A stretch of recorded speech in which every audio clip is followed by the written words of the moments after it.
Euskararen eguna berezia dugu aurtengo. Ohikoa izaten dugu abenduaren 3 eskolako polikiroldegian, edo frontoian ikasle, irakasle eta gurasoak elkartzea, eta ekintza berezia bideratzea, baina aurten ezinezkoa izango da. Hala ere, egoerak ezin oztopatu gurearen euskara aldarrikatzea. Hori dela eta bigarren batziko ikasleok bidenen bitartez gure hari koskorra edo gure ekarpen txikia ekarri nahi izan dugu. Baina zer da euskara guretzat?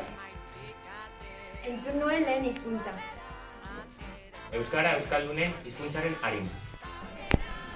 Jakingo bazinen zein polita dan zu euskara entzutea.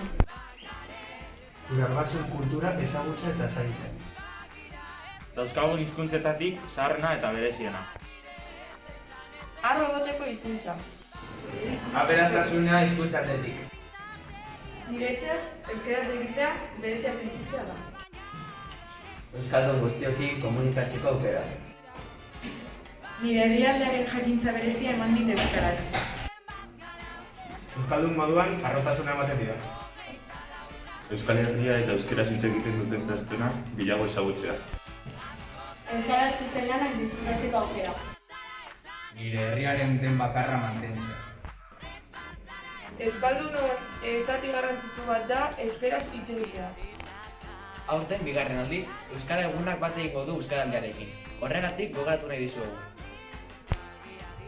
Euskaraz euskaldunok egiten ez badugu nork egingo du, ba? Euskaraz gozatu eta euskara mintzatu.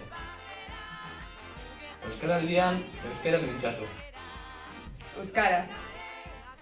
Gehiago Gehiagorekin. eta gehiagotan.